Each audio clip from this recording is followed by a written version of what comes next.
I am Dracula.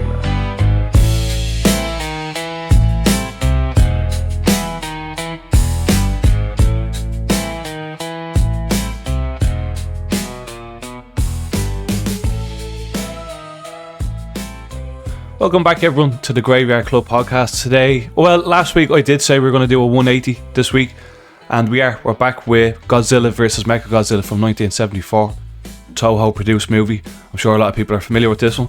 And we've a big panel here today. Of course, I'm joined with Bryan. Titan is back from last week. We have Johnny Fiend joined us today, and we have Sofubisitdown joined us. That was back from the King Kong Escapes episode. So we've a bit of an all-star kind of crew here today. I'm excited about this one, and then Zontarr is going to join us very soon when he gets the Discord straightened out. I feel like nothing really ever goes smooth when you're using Discord like this. That's why a lot of people use StreamYard and other stuff like this. But I don't know. I just like what we have going here with Discord. But yeah, so a complete 180 this week.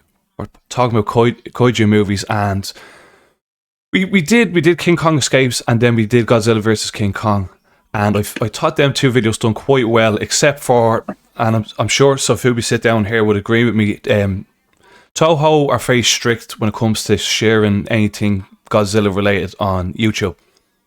They completely age strict one of my videos, and that's the one I done with Titan and Bryan, and it's such a great episode, and it's only a couple of countries now can view that podcast on YouTube, so it's quite annoying. Invisidaddy's after joining us here. Of course you know Invisidaddy. But I wanted to ask everyone here, because this was the first time in about good 10 years since I've seen this movie. Is it as good as I remember? This was my first time seeing it. Really? Yeah, it was one of those movies they had over at Rogers, which immediately dates me. I mean, it was either Blockbusters or Rogers. Those were our rental options here in Canada. Blockbusters gone, and Rogers is now just in the internet business. Mm-hmm. And what did you think of it, Bryan? It's good. It's good. See, I'm sure everyone here knows the Godzilla franchise was broken up to three separate eras, if you will. The Showa, the Heisei. Four? Oh, yeah, I suppose the current one. Yeah, the current one. Yeah. It's called Ewa. And I've unless somebody here knows, I'm not sure where the names come from. The names of the emperors. Yeah. So the Showa period, it was during the emperor of it was called the Showa period. It's just based on the name of the emperor, not the actual name. I don't know where the actual name comes from. I don't know, but each emperor's reign is given a name. So, can I drop a fun fact on you guys about the Showa era? Do it. So, a lot of the times here in America, you hear it called the original series, and then the Heisei series, and the Millennium series.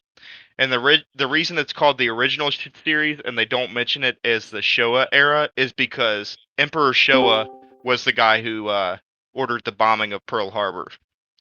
Yeah, he was one of the leaders of the Axis alongside Hitler and Mussolini. The only one who survived to see old age. Interesting. I didn't know it went that deep now. Zontarr, yeah, you're muted, by the way, man, if you didn't realise. Fine. Oh, there. Yeah, I can hear you now. I mean, technically speaking, Mussolini lived to see old age, but he didn't exactly die honorably of old age. That is true. Yeah, it's crazy. Hirohito lived until 1989, so yeah. This is great. Just turned into a history podcast. But what did everyone think? Like, I know this is probably a first time people have seen it in a long time. What, like, is it as good as you remembered this one? Yeah. So actually, when I was a kid, I will say that it was like my undisputed favorite of the Showa era, but now that I'm older, I definitely have a slight bit more appreciation for Terror of Mechagodzilla. And like, I can respect that. yeah, I've always preferred this movie, especially when we're talking about the Mechagodzilla in this one, especially that fight with Anguirus at near the start of the movie where he gets the shit kicked out of him, man. Oh, like brutal stuff. And Anguirus got a hard throughout the series, and anyway, I think he only showed up maybe 3 times in the entire franchise so far. It got brutally murdered every single time. Yeah. Well, he's in the second movie, then he's in One of Wars. Destroy All Monsters. This And one. Gigan. He's in Gigan. He's got a cameo in All Monsters Attack. He's got a cameo in a few movies it's just stock footage from the older movies. If you look at him in this movie, that suit is blatantly falling apart on camera. There's paint chips on it.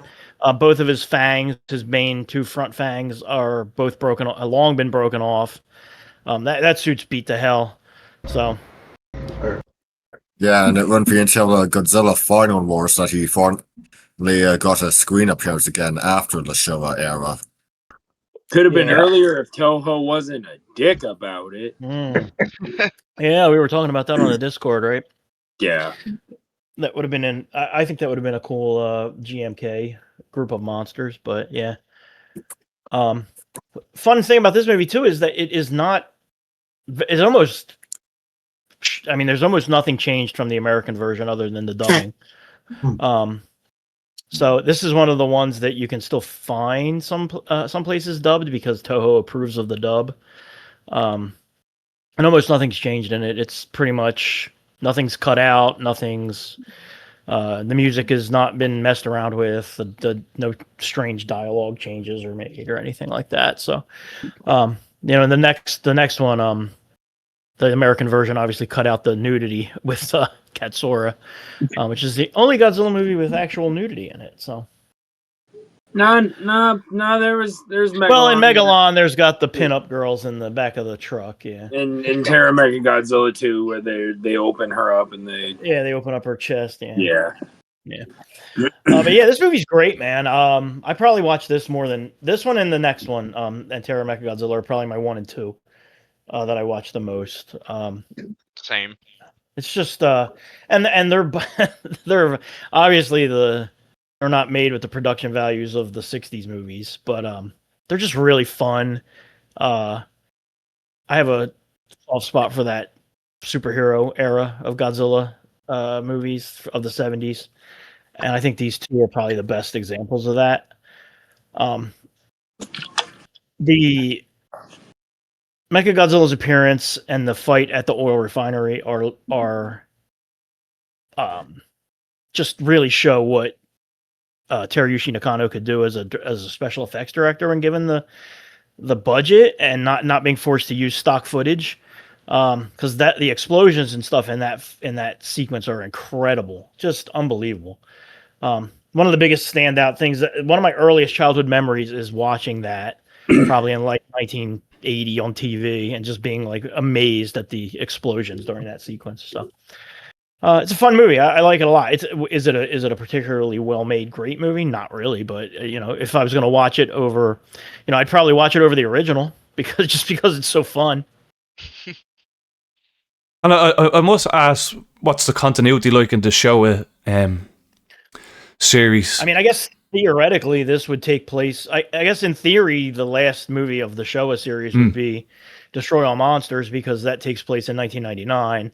So I guess anything that comes out, everything that came out in the 70s would have taken place technically before chronologically, which I guess could explain how King Ghidorah appears in Godzilla vs. Gigan after he's killed in Destroy All Monsters. I would also probably add the fact of the matter that Monster Island was already something of a thing in that movie. So by the time that you get to Destroy All Monsters, it's Monsterland. I was like, all right, that makes sense. Yeah. Oh.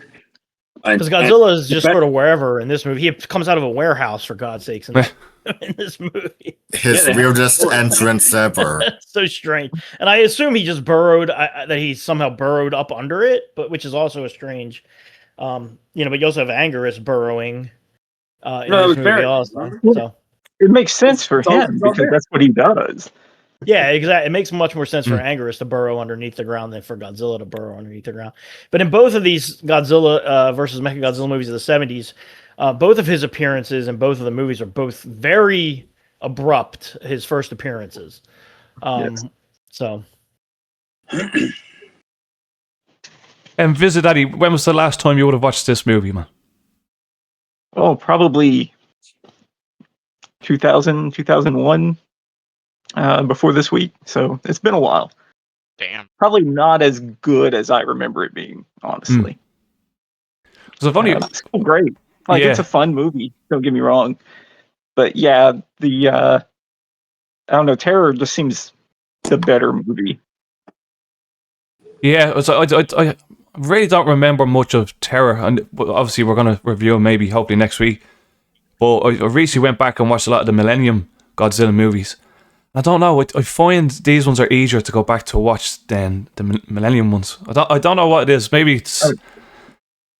Well, I mean, the Millennium series is so convoluted because you have Godzilla 2000, which is a sequel to the original, and then you have Godzilla vs. Mechagodzilla, which you think, hey, would be a sequel to 2000, but it's not. It's a sequel to the original. It's a bunch of standalones, basically. Yeah. Yeah, with the exception of the Mechagodzilla ones, yeah. Personally, I love the fact that they're basically all standalones. The only sequel is the 2 Mechagodzilla movies. Yeah, Tokyo SOS. And which might be Mechagodzilla. Might be the best 2 Millennium movies too, though. Yeah. Oh, absolutely. I think the problem with the Millennium movies is you expect from a movie post the year 2000 to have a certain level of quality and especially in the effects that those movies just don't have because Toho just didn't have the budget to do it at the time. Yeah. And when you watch a movie like from the 60s or 70s, you can kind of say, well, I kind of understand what they were working with. Even though this movie's really low budget, this 1974 movie, like if you look at that Space Titanium, and I watched this movie probably 100 times before I realized it's a spray painted brick. It is literally, go back and rewatch that scene where he's holding up that chunk of Space Titanium. It is a silver spray painted brick. Like, you know what I mean? But it's okay. And it took me forever to realize it. I just think you kind of are okay with a level of cheesiness in these late stage Showa Godzilla movies that those Millennium movies, I can't quite wrap my brain around the right way. And also, I mean, I don't want to go off on a whole tangent on the Millennium movies, but like how come nobody from the 90s into the 2000s could do a flying monster and make its wings flap as well as they could make Mothra's and King Ghidorah's wings flap in the 60s? Like, it drives me insane that you don't take the time to make the wings flap properly in those newer movies because it's just easier to suspend it from the ceiling and swing it around. It drives me bonkers. Oh God, dude, just make the wings flap right. Now with CG, it's not as big of a problem, but to me, I think the closest one we get with that is Final Wars Mothra, and it's just the scene where she dodges the blades. That's literally it. Otherwise, it's just, I get where you're coming from with that. The effects in the 2 Millennium Mechagodzilla movies are pretty fun, all around for the most part. Mechagodzilla, I just can't get over the fact that they made a giant flying monster as the enemy and don't ever bother to animate the wings except once or twice. It's just, oh God, dude. So, but anyway, this movie's good. Anyways, after we're done talking about the Millennium films, we'll finally get to our coverage of Mechagodzilla. Yeah. How about them Rice Krispies or whatever? You can tell it's low budget. Like the dolphins.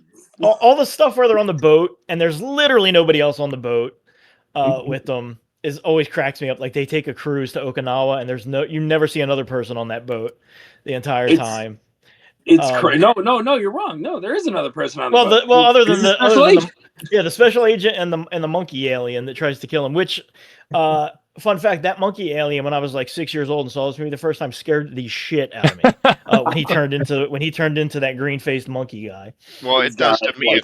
There's like still a chunk of his face, and just the way he's acting, where he's like twitching, his whole face is twitching. It just freaked me out. That's a pretty good. That's a pretty good impression.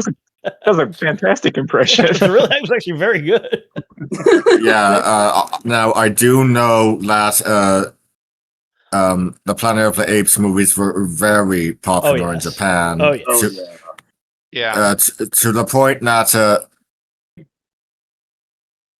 son of a bitch, 1974, the same year. Saru no Gundam. Basically, well, I've brought up foreign remakes before, but this is basically a Japanese Planet of the Apes TV series. Yeah, it's called Time of the Apes. Time of the Apes. It was done on Mystery Science Theater. Classic episode of Mystery Science Theater is Time of the Apes, which was, and the series I want to say was at least 12 episodes long, and somehow Sandy Frank got a hold of it and condensed it into a 2-hour movie. Which makes no sense in that context. Yeah, I've been able to, and before you ask Randy, yes, it is in that book I have. It is in How the World Remade Hollywood.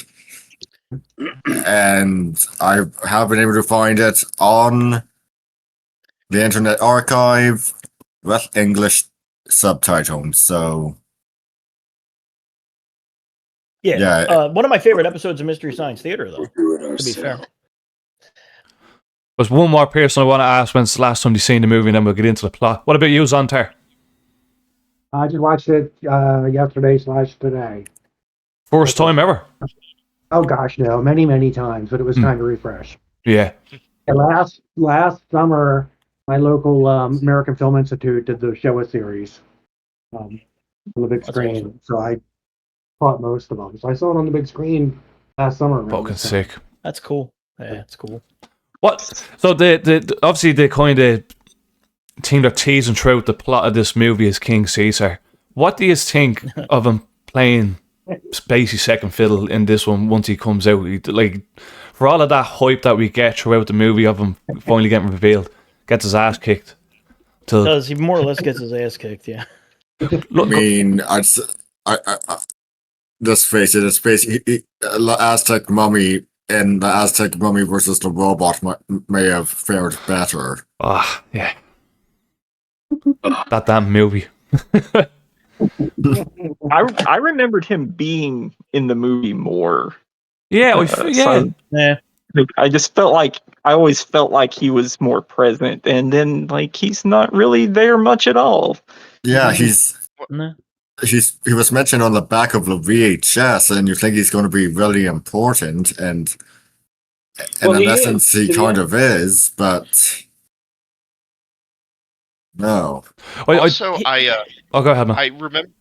I remember in this movie thinking, even when I was a kid, they talk about the whole time like King Ceasar and this other monster are gonna save the world from this evil monster that's coming down, like as if we don't know who the other monster is from the beginning. Yeah. They act surprised. Yeah.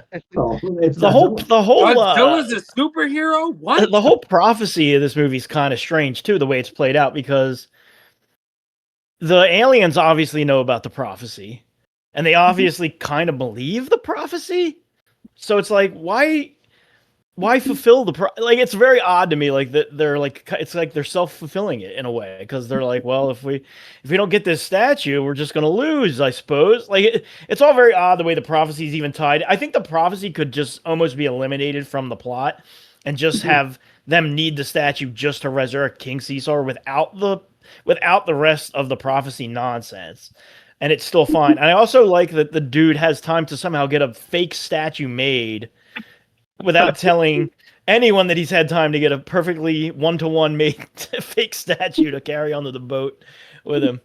And then also give it to the captain. And give it to the captain, yeah. And all for that, for King Ceasar to wake up and basically get his ass kicked until Godzilla shows up. So it's funny because the prophecy that's talked about in the movie is it was like in her vision, it's like it was a monster will set fire to the city and trample on the people who will try to run away. Yet none of that really happens in this movie. no, They're not even in a city. no. They're in a field. they destroy that oil refinery real good though. Yeah, at night when no one is there. How can there's not? I mean, honestly, there's not a lot of monster action in this movie if you really break it down. You get the fight at the beginning, you get the Anguirus fight, which is quick. You get the fight at the refinery, and then you get the fight at the end, which is a testament to the rest of the plot being at least fun and the characters being engaging. Because this is definitely not a boring movie. And that's a thing that drives me crazy with the people that are like, well, who cares about the human plot? I just want the monsters. Like, dude, you could distill this movie down to a half an hour if you could just get rid of the human plot. The human plot is the compelling part of the story. It's fun. It's ridiculous. It's monkeys from space. But, you know. It's a talking dog. I mean, the director would have went on to do Son of Godzilla and a lot more of the sillier ones that would have came later on. I thought the story was great. Prior to this. Jun Fukuda, who does not like any of his Godzilla movies that he made. He was the low budget Godzilla movie director. They basically, anytime they needed to do it cheap, they got Jun Fukuda to do it. The score is by Masaru Sato, who was Akira Kurosawa's main composer, so he's a very well-respected composer in Japan. The next movie went back to having Ishiro Honda and Akira Ifukube, and also was the worst performing Godzilla movie in the entire series to this day, which is why it went on a 9-year hiatus after the next movie. But yeah, I always enjoy the Sato. We got that movie made here in the States. Yeah. I always enjoy Jun Fukuda's movies. He did both the Island Godzilla movies. He did the Sea Monster and the Son of Godzilla. He did this one. He did Gaigan, Megalon. They're all fun, but he's not a director on par with Honda. But I like the score of this movie a lot. I like Godzilla's theme. I like the rockin' Mechagodzilla theme. And of course the King Ceasar theme song. King Ceasar, and of course she has to sing a full 3-minute song on the beach to wake up King Ceasar. And I can't wait for them to put out the extended version. It's so funny that she sings that entire song. That's a pretty jazzy tune to resurrect an ancient god monster. Yeah. My favorite tune in that whole one was the Anguirus battle. Yeah. Oh, yeah, that was a good one. It's just always it's always a standout to me. It's like if I think of any music, I think like that's one of the first ones to pop up next to the Ifukube main title theme from the original. Yeah, he does a good job with coming up with the monsters. I think that's like his Mechagodzilla theme is that one that plays during the Anguirus fight, which is really fun. Well, I'll move on to a little bit about Godzilla's design and Mechagodzilla's design, because I think Mecha shows up another 3 times throughout the series. If I'm right. More than that. More than that? You're right. If you count Terror, it's 4. Yeah. I suppose that's a different Mechagodzilla's not the same one as this one. You got this Mechagodzilla, then you got the Heisei one, then you have the Millennium one, and then obviously there was one in the legendary the second or the first Godzilla versus Kong had Mechagodzilla. We don't talk about that guy. We don't. And then of course you have I can't remember what it's called, Cyber Godzilla and Godzilla the series. Cyber Godzilla. The animated series. Mm-hmm. And then you had what would have been Kiryu in Singular Point. And in Ready Player One, he shows up. Yeah. I think Kiryu would probably be the strongest out of all of them. With what was the blaster called? The Absolute Zero. Yeah. I don't pretty think, OP. I think Super Mechagodzilla's got him beat. Yeah, if you take scale out of the equation, I would think, honestly, I think the Showa one would, because the Showa one just pulls powers out of its ass. Like, it does the force field, it has the laser, it has the lightning bolt out of its chest, it has the rainbow, it has the missiles from its fingers. Kira's pretty rad. I want to say. And look what he's done to Anguirus as well, man. Yeah. And he's just a dude playing the dude disguised as another dude. Yeah. Also, can I tell you something that I literally just now put together in my head? So, in 74, he does King Kong's finishing move to Anguirus, and then in Ready Player One, they show up in the same movie, and then finally in Godzilla vs. Kong, they fight. Oh, Yeah. Interesting. I never thought of that. I just now did. Wasn't there a country where this was called Godzilla versus King Kong? Italy. Oh yeah, probably. And in Germany, it Mechagodzilla? probably had in Germany it probably had Frankenstein's monster in the title somewhere too. They would do all that, all the crazy stuff. The apes working for the Germans. I like the disguised version in this movie. Although he's got a bit of a happy grin as he's walking through the countryside, but and it always brings up the question of why would they bother to disguise him in the first place. But I always thought that was cool. I don't know how many people that would have fooled even as a kid. Like, he doesn't sound like Godzilla, and his ray is not the same color as Godzilla. Yeah. It fools all of the people in the movie. Where should not be attacking his friend Godzilla. Yeah.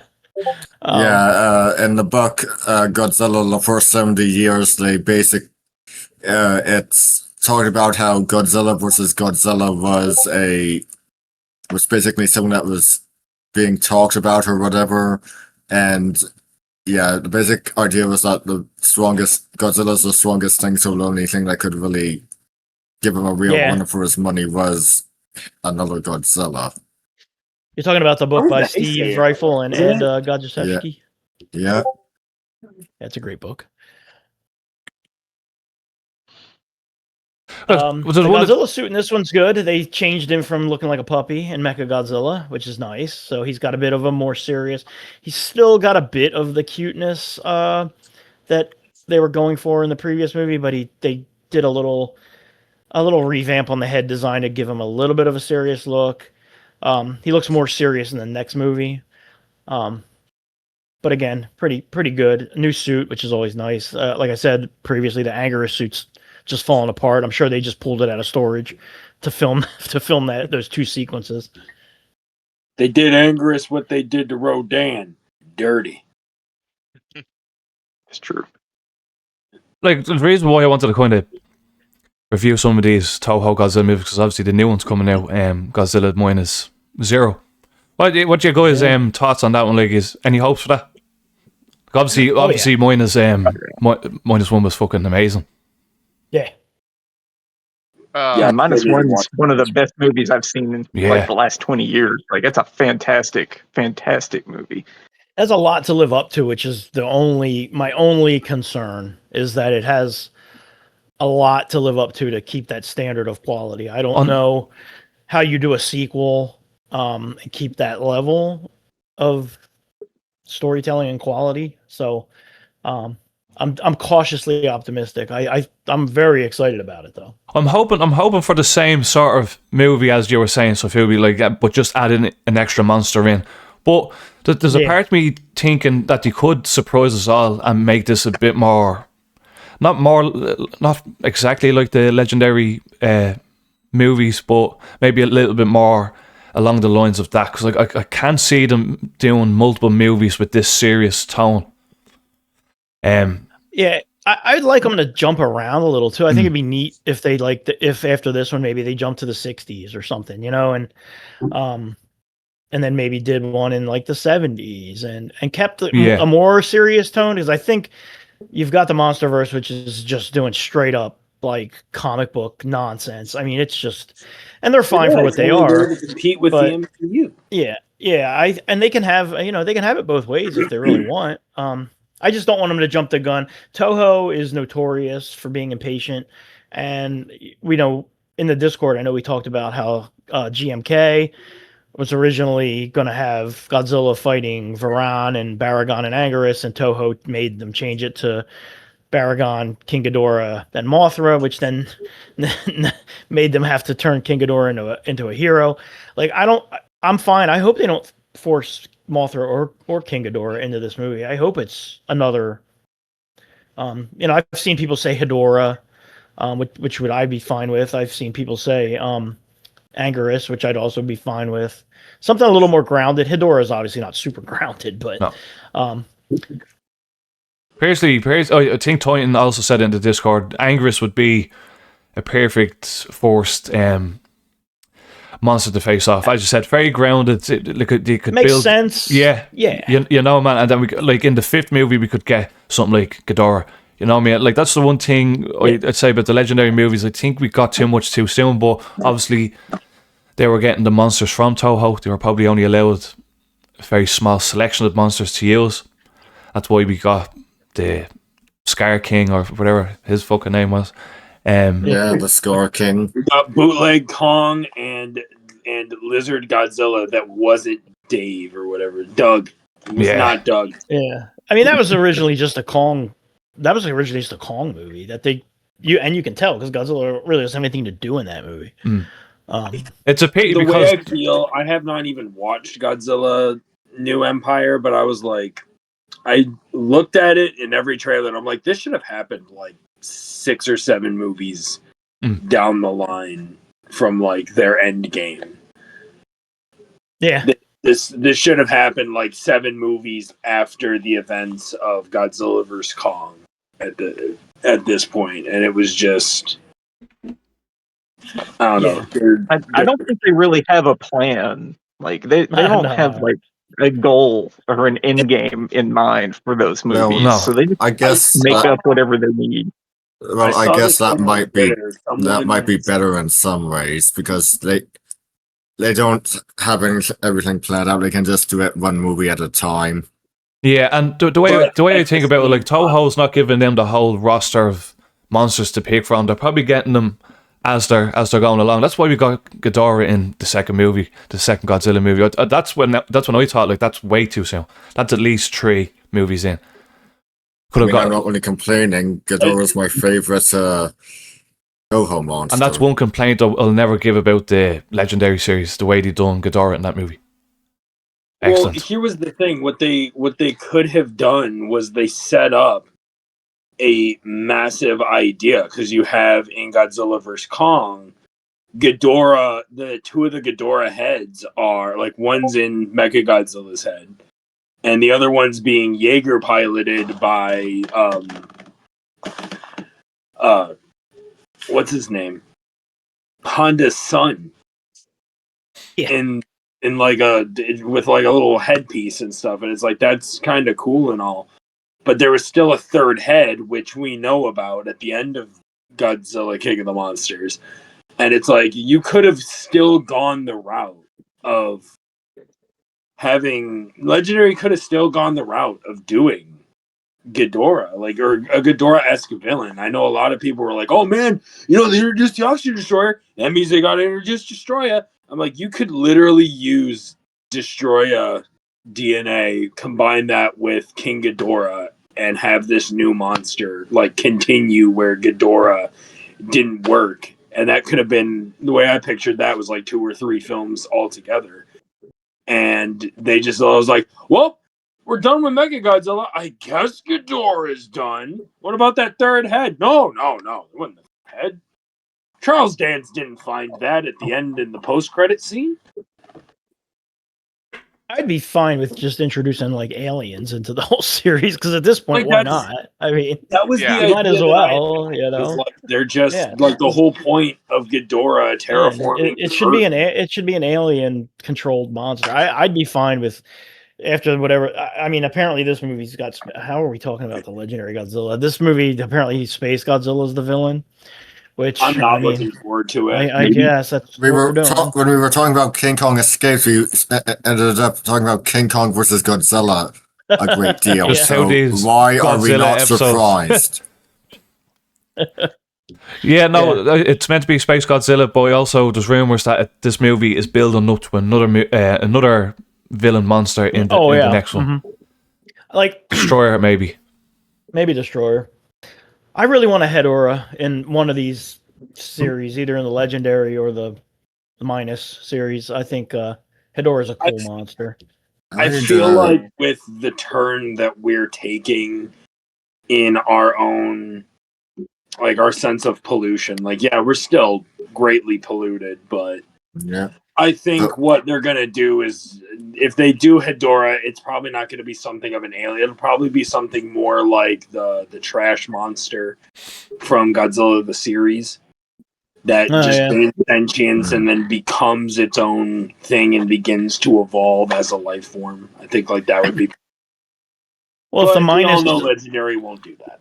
If the Minus series continues, it would be interesting if they bumped it up to like the mid 50s or something, and the military has created some sort of like steampunk style Mechagodzilla to fight Godzilla, but with 50s technology. I think something like that would be really cool, But Sofubi, we have to remember, this is the 50s.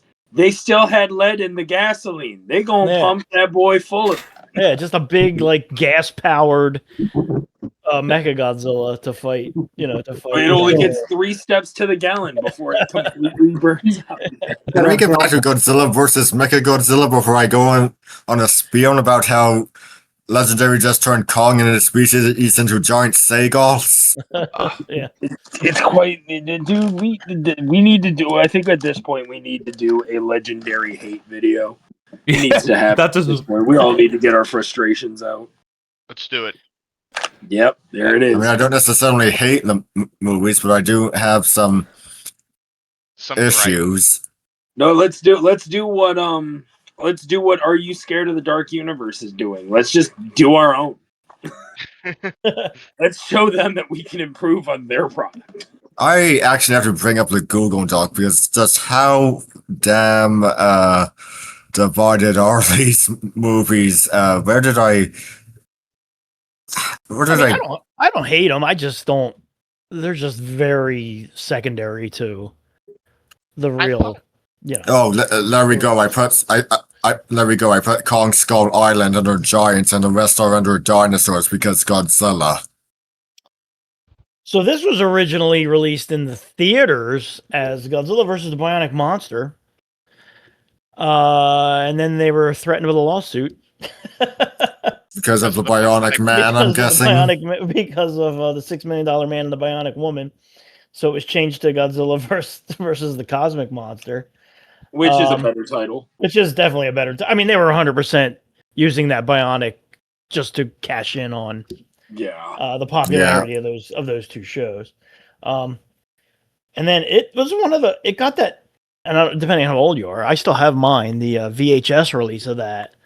Which VHS though? It was I still have it. It was from New World Video. It was put out in 1988. Yeah, and they did a Gigan, and they did that one. It's funny on those movies because one of the last releases before Sony did it was Anchor Bay. And the only reason Anchor Bay did it was because Star Maker released them. And that was because Star Maker bought the library. Yeah, that was, and I mean, in the 80s and 90s, there were so many just different companies putting out Godzilla VHSs. Especially with that thing in 98. Yeah. Those were the and then Scimitar put out that box set, and they put out that DVD set. But yeah, this was one of the first. I think this might have been the first Godzilla VHS I ever bought.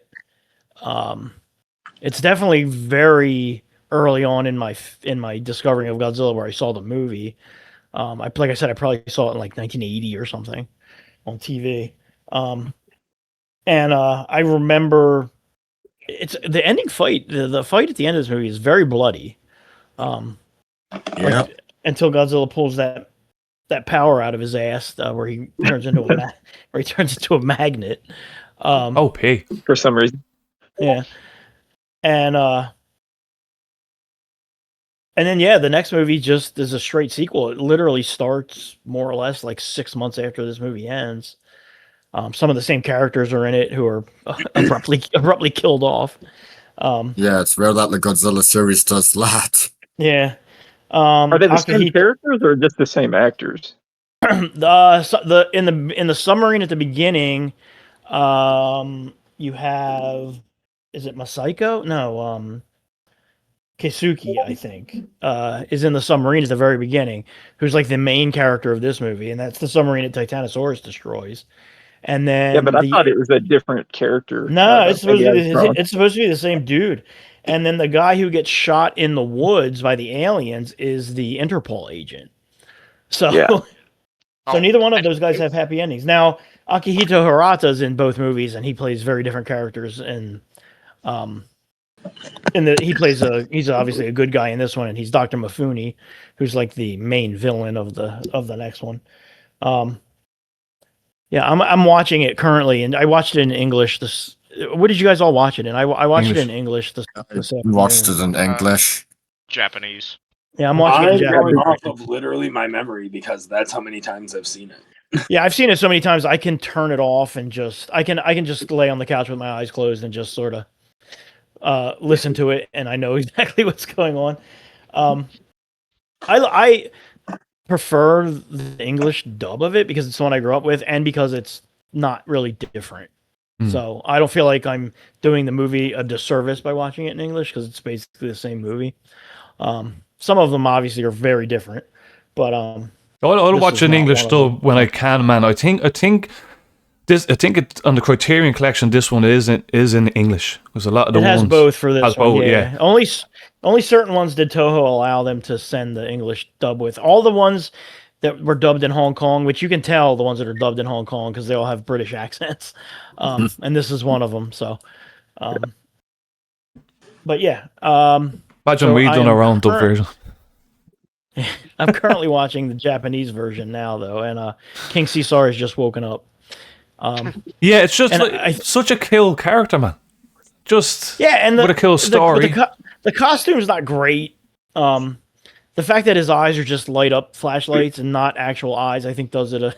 It's kind of, especially when it does that close up on the eyes lighting up. It's like obviously they're plastic, you know. But and it takes what I found funny about King Ceasar as well. It takes him about 30 minutes to actually wake up out of a slumber. Yeah, and when he wakes up, he just looks like the laziest. Like it's like you know he was asleep the last 100 years. Like he just looks all ragged and like no wonder he got his ass kicked by Mechagodzilla.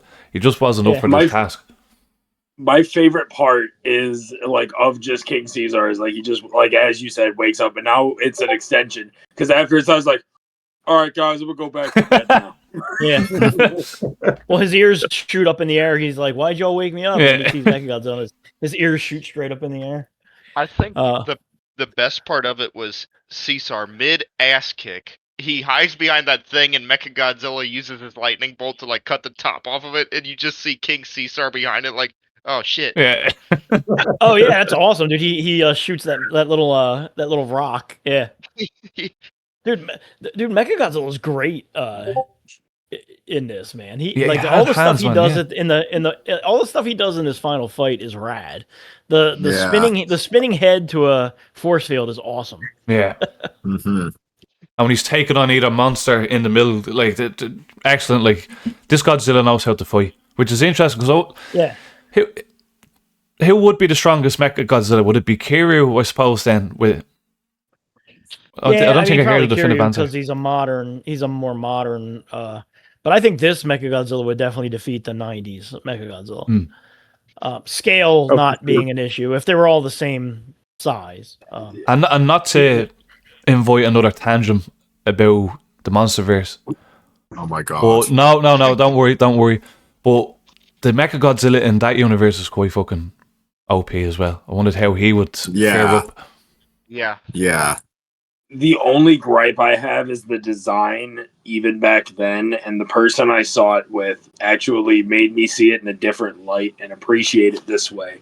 It's good as a starting off point. This is a prototype that they've built. They're gonna do better in the later films, and then we never see him again. Yeah. Not yet.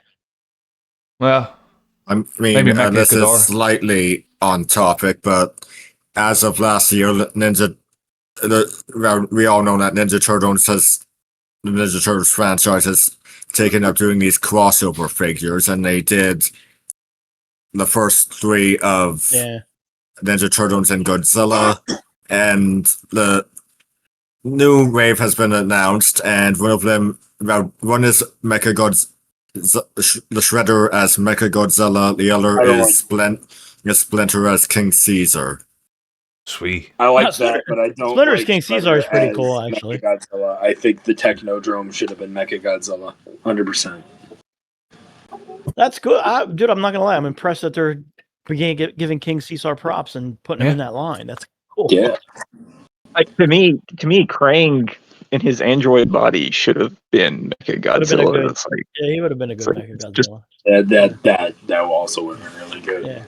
Yeah, and you could even take the head off and have the Krang brain like underneath the head. Like, I posted the pictures in the main chat anyway. For the first wave, it was Raphael as Rodan, Michelangelo as King Ghidorah, Leonardo as Godzilla, and of course for the second wave we do have Donatello as Jet Jaguar. Okay, I approve. Dear kill, man. Yeah, that's pretty cool. First time I've seen them. I've been seeing them at the mall recently. Do you have any Mechagodzilla figures, Sofubi? Oh yeah, sure I got a few. I actually got a couple. I have a couple of Bandais. I have a bunch of Marmots. I have the X Plus with the light up eyes, which is really nice. There's a really nice set. I'm trying to think who made it. They're small. They're like maybe 5-inch figures. And it comes with Mechagodzilla, a King Ceasar, and a Godzilla. It is Mezco did it. It's one of their 5-point sets. I don't know how easy it is to find these days, but it came out like 2 years ago. And it comes with just a ton of different laser effects that you can stick in their chests and their eyes and all that stuff, and different heads and different hands and stuff. It's pretty cool. If you don't have a ton of shelf space, especially because they're, like I said, they're like 5 inches tall. So most Godzilla YouTubers I've seen always have that collection behind them. That's probably worth about 100k. That's a serious amount. Like it must be like a thing. But like that's for me, man. Like it's very hard to find Godzilla figures. Obviously I could find them online, but like the import on especially the Blu-rays as well as a killer for me. There's not. It's like nobody kind of knows what them old Toho Godzilla movies were like. Most people would think of the '98 movie or the past couple of legendary movies that have been out. They'd obviously be a lot more popular. We don't get reruns of them. I think, as Zontarr said earlier, that he's seen it on the big screen not too long ago. That would never happen over here. So movies are quite hard to find. Yeah, not with Godzilla, but I have. Well, it was actually for an event, but a Cineplex. Well, I'm not gonna go in a big explanation, but theater chain near me, they occasionally show old movies. They showed a double feature of the original Wolfman and the Mummy. 1 October, and I did, of course, go to see it. Yeah, well, we do get shit like that. Like I did see The Bride of Frankenstein, the one before that on the big screen a couple of times. So we do get stuff like that. But like Toho Godzilla is niche as fuck over here. It's obviously there is a bit of a resurgence for Godzilla, obviously, but mainly thanks to the legendary movies. But we're also getting the remake of the game. Is anyone else excited for that one? Yeah, which is cool. Except I'm not gonna buy a brand new system to play it, which sucks because I wish I could just play it on my Switch. It's not like it's that high tech. Like the Switch 1 could definitely handle it. And I'm certainly not going to buy a PS5 to play it. But I have the original game on emulator, so I might be good. I'm But, yeah. still hoping and praying that I go into a used game shop and someone has priced it so low, like, oh, good, they didn't check eBay. Oh, you're talking about the PS4 game. No, I'm talking. No, I played that game and I sold that. That game's terrible. I sold mine for $250 on eBay. What? I saw that and I like sold mine for like 30, and this guy's, are you sure? Like it goes for like, dude, the game sucks. I don't understand why that game's worth so much, but what value was there? I said, did they not stop production of it or something? Maybe it wasn't a very good game. I think it was pretty limited production. But yeah, Destroy All Monsters Melee is really fun. Save the Earth's really fun too. I would have preferred them to reissue Save the Earth just because it has a much bigger roster of monsters. I was gonna say, I think I heard what their plan was that they were gonna do the reissue of the Pipeworks trilogy. So it was gonna be like, this was gonna be the first one, then they were gonna do Save the Earth, and then whatever the third Unleashed. Unleashed, yeah. Which is basically the same as Save the Earth, if I'm not mistaken. They're all pretty much the same game, really. So on the PS2 version, it's basically the exact same. They just added Batra to it.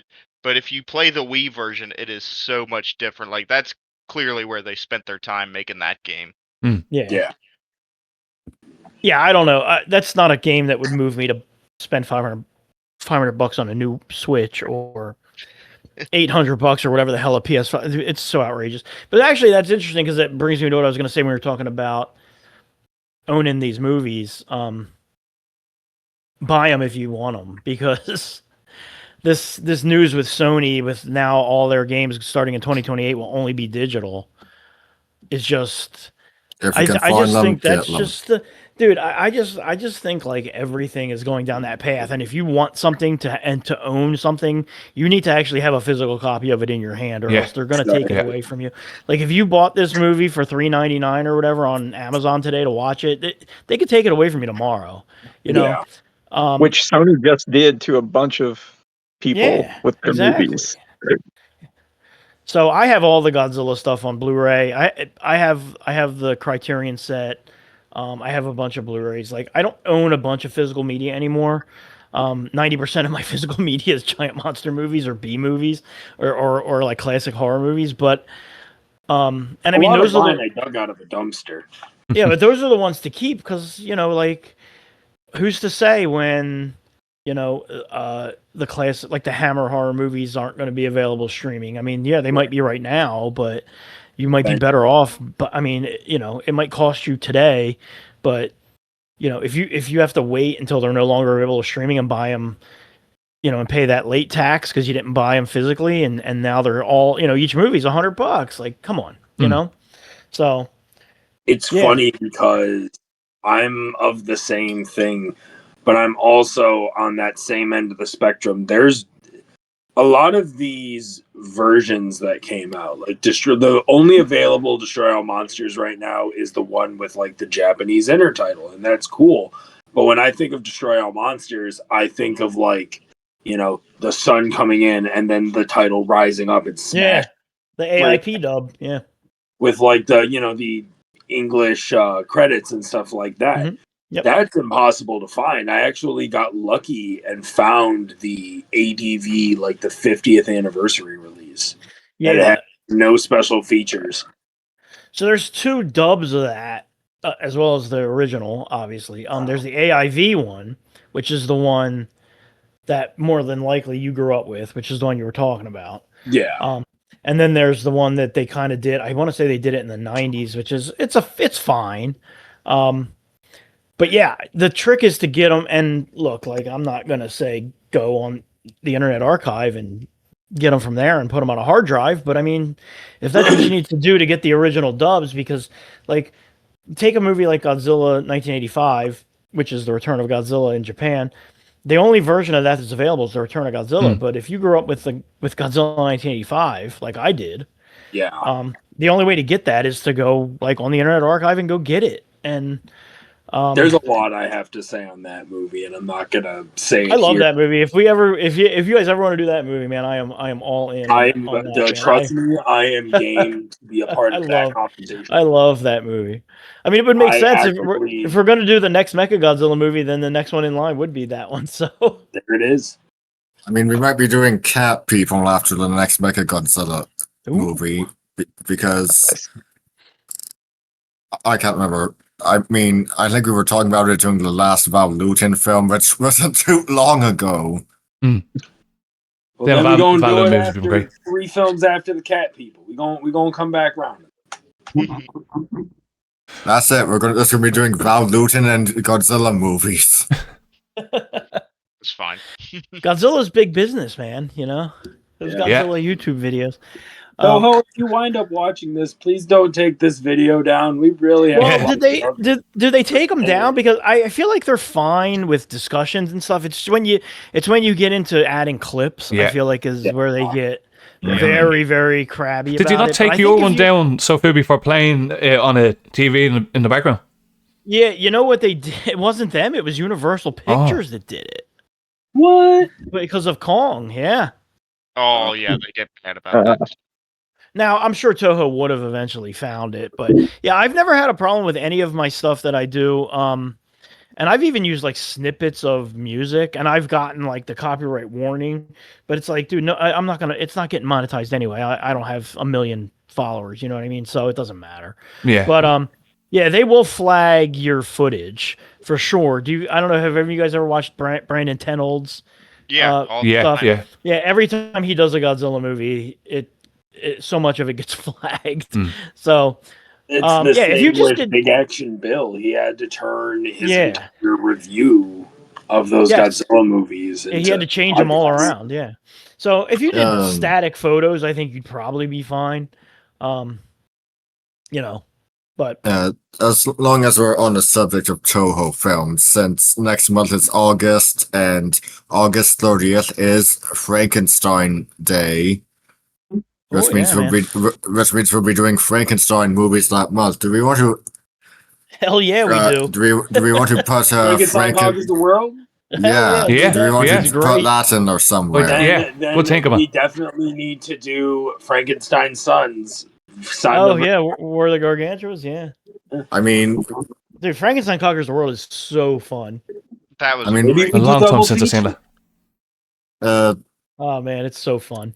I mean, personally, I think we should try and, not make it all from one thing, one company or so on. So definitely, Frankenstein conquered the world, though. That'd be a fun. Yeah, definitely. Yeah, have that be the Toho representative. Probably like the War of the Gargantuas is only very, very slightly a sequel to that. It definitely more in the Japanese version, and the English dub really sort of leans away from it. They're both really fun, but man, if I had to pick one, I'd say Frankenstein Conquer, because Baragon's such a cool monster. Nick Adams is the man. So Russ Tamlin is such a jerk. He's in War of the Gargantuas, yeah. Downgrades the whole thing. Yeah, he is. He's so disinterested in the whole movie. Well, even the scene where he's supposed to be finding people's clothes, he's not interested. Yeah. Like, oh man, why? Let's get into the ratings for Godzilla versus Mechagodzilla. If anyone was remembering, that was the movie that we were talking about today. Yeah. Bryan, do you want to start us off first, man? Out of 5. Gonna give it a 5. I mean, I enjoyed the movie, but I've not seen the sequel yet, so. And you're just gonna give it a 5?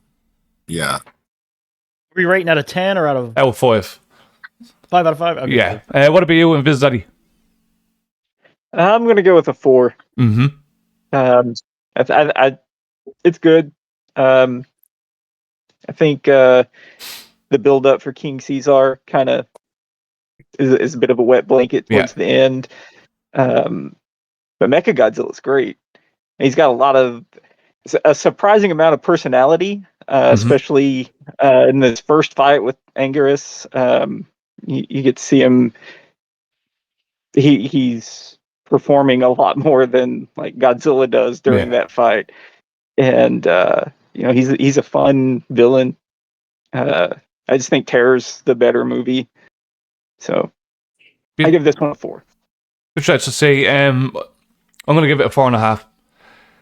Kind of the same nitpick that you have.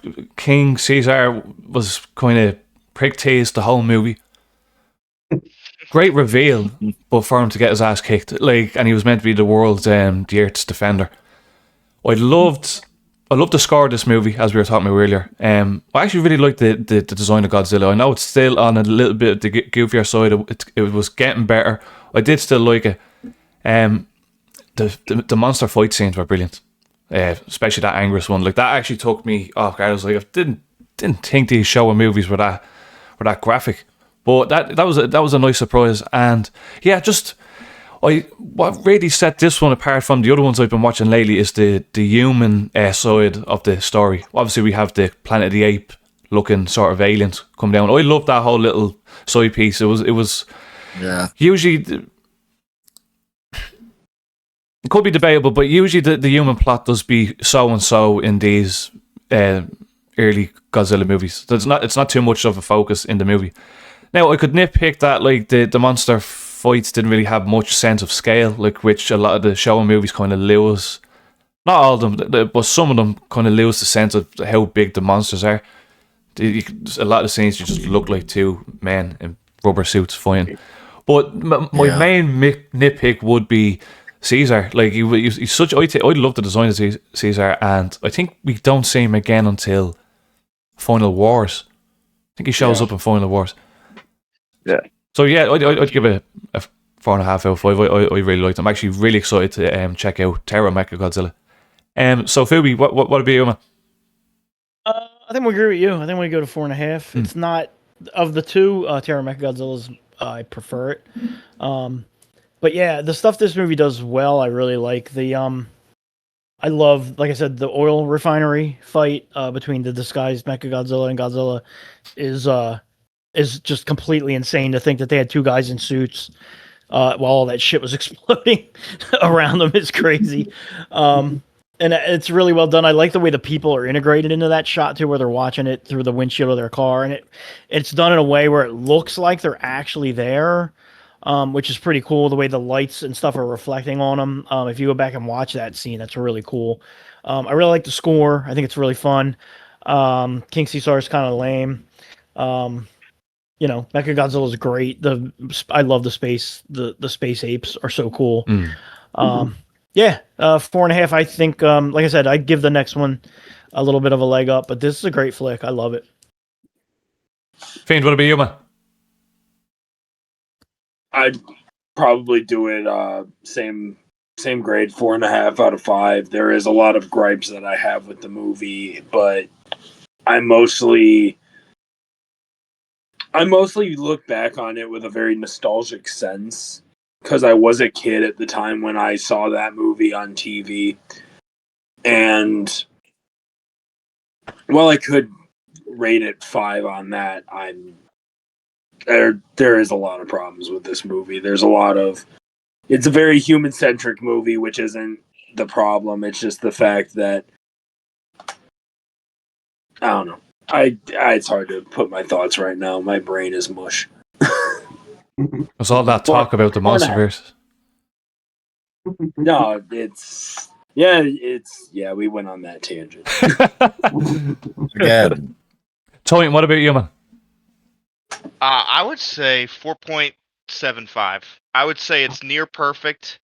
The only thing that kind of gets me about it is that, the human plot was good, but aside from the Interpol agent, I pretty much forget everything about everybody else. Mm-hmm. I think that Terror of Mechagodzilla did a lot better in that department, which is why I like that one better than this one. And you're sure you're not saying that because Titanosaurus is in it? Well, I was waiting till next week. By the way, if we do that a week from today, I want everybody to know that we're going to be talking about Titanosaurus on my birthday. Hell yeah. But I can tell you right now, I love Titanosaurus anyways. So I can tell you now, I'm not available next Friday, as I'll be seeing The Hobbit in Stratford. So maybe Saturday. Come on, cancel it, Bryan. I can't. You have plans, Brian. We're meant to review Terror Mechagodzilla. Yeah, well, I've been wanting to see The Hobbit in Stratford for well ahead of time. Nobody ever got. It's a shame. None of us got invited. Zontarr, what about you, man? What would you rate this out of 5? I'll go 4. You know, all the usual gripes. The budget, you know, the lack of kaiju action. You know, I prefer Terror. Can somebody here give me a movie like this? I heard a few people saying this is low budget. I've seen a few Showa movies now. I'm not great with them. It's been a long time. Do they not all kind of look like this similar budget? Well, I would say the budget of the Showa era was nowhere near as it was nowhere near as low budget. I think the lowest budget you come to is probably Megalon. All Monsters Attack. No, Megalon does have a pretty small budget. Megalon, I think it's probably Megalon didn't even have a finished script when they started filming it. They were just filming some of these Godzilla movies, yeah.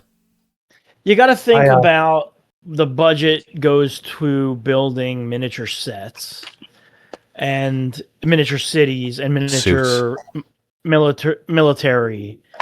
And so if you look at the 60s movies and how many times you see, you know, tanks rolling out and planes and helicopters and, you know, Godzilla attacks an entire city and it looks legit versus... You also have to remember a lot of those shots were taken from stuff like Mothra and I can't tell you how many times I've seen the same soldier directing traffic in Rodan.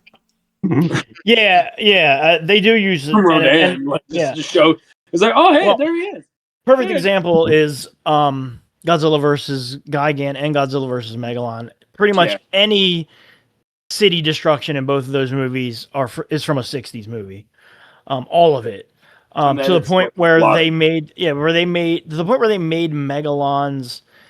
beam look just like King Ghidorah's beam, just so that they could recycle King Ghidorah's beam destroying stuff from the 60s movies and just splice it in there. If you look really closely at Godzilla versus Megalon, there's shots where Megalon is batting down airplanes, and in the split second, you can see that it's Gigan's claw from the previous movie batting down the airplanes. So they could have just saved the batting of the planes for later. for when Gigan shows up, right? Yeah. So am I expecting some stock footage in the next movie from this movie? You know, honestly, like both these movies don't have a ton of stock footage. I mean, this one has the obvious stock footage of King Ghidorah when she has her vision. Other than that, I don't think there's really much. The scene where Mechagodzilla unloads his entire arsenal on Godzilla. That's the only bit of stock footage that I can remember in the next one. Mm-hmm. Yeah, I think you're right. But I think this one is almost the one we just discussed. I think it's almost all new footage. But again, the only big showcase is that oil refinery thing. Everything else is on an island, which is that's the ultimate, let's save money and have monsters fight on an island. So I think it was best said by Ishiro Honda when he did Terra Mechagodzilla. He said that, you know, at this point Toho was so budget concerned, the monsters actually had to be good and they couldn't destroy the cities like they used to. Yeah. Well, you asked if I had any Mechagodzilla figures, and I do, but you didn't ask if I had any Monkey Man figures. Oh. Of which I have a few. Oh, how could we be so neglectful? I know. Come on. There's very few Monkey Man figures, but I do have a few. Well, that's our review for Godzilla versus Mechagodzilla. If you've made it this far, guys, make sure you like the video, comment on YouTube, subscribe, do all that good shit, rate us over on Spotify. And I want to go around now the panel for you guys to plug your stuff. So, Fubi, if you want to start off, man, where can we find your stuff? I do a podcast called Gen X Lounge, which is pop culture of today, pop culture of the 70s, 80s, 90s. That's bi-weekly. You can find us everywhere that you listen to podcasts. And then I have a YouTube channel called Sofubisitdown, where I used to review figures. I haven't done it in a while, but I do a monthly show called Coffee and Kaiju with some friends. I got to get some of you guys on there. This next one is coming up in July. We're going to do a G-Fest, a post-G-Fest episode. G-Fest is taking place this coming weekend. Not this weekend, but the following. So we're going to that'll be the 18th of July. We'll do our episode, and we're also going to talk about the end of G-Fan magazine because they just put out their last issue ever. So we're going to talk about both those things. So that's where you can pretty much find me. And I'm on Instagram as Sofubissamurai. Sweet. Well, I'm going to leave all his links down in the description. Make sure you guys go over and check that out. Great stuff over there. And Bryan, where can we find you? Yeah, you can find me on YouTube. I game. I'm currently playing on, recording on the Minecraft server Vox Populi again. I do readings. I'm currently reading The Travels of Marco Polo,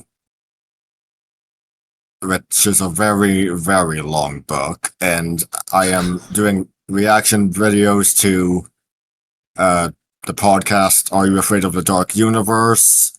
And I'm also streaming the game The Mummy Demastered, which I will be playing again tomorrow at 10:30 a.m. EST. Bryan, just out here fucking grinding. And you can also find Invisidaddy, Fiend Without a Face, Toyin, and Zontarr over in the Classic Horror Fans Discord. I'll also leave a link in the description for that if you want to go check it out. It's 18 plus, so just be wary about that. Yeah, and that's it. I just want to say thanks for the panel for coming out here today, guys. I actually really enjoyed that. I know we went on a bit of a tangent about the monsterverse, but Bryan will know that usually happens with these Godzilla episodes. It's just the movie. Don't worry, we'll go on a tangent with the next episode about this movie. It's okay. Fucking love it, man. Because the movie is like this, and then like the conversation starts. So it's just so much you can just dig into. I'm just gonna be like, you ever seen that one clip of Prince Philip where he just lost his patience and went, just take the fucking picture? That's basically what I'm gonna be like. Can we just talk about the fucking movie? That's what's nice about these movies. They just British boy. What'd you say, man? I said I feel like when I'm in here, I introduce a lot of chaos, so I feel bad. I feel like I'm an antagonist like you here, man. For Bryan over there. But yeah, join back next week while we discuss the sequel. It is a direct sequel from this one, correct? Oh yeah, direct sequel. Yeah. Well, so join us next week. It's not gonna be like the Millennium films. Mm-hmm. Yeah, no. Yeah, it starts off with them in a submarine looking for the Mechagodzilla body in the ocean where he exploded. So Well, there goes my hopes of Godzilla and Atlantis. No. So join us next week for more Monsterverse tantrums, and we might even get into Terror of Mechagodzilla at some stage. Thanks for Invisidaddy, Bryan, Sofubisitdown, Fiend, Toyin, Zontarr. Thanks for being here, guys, and we'll see you on the next one. All right, hey, man. It was a good time. Thanks. Have a good night, guys. You too, bro. Fun episode. Yeah. Great episode.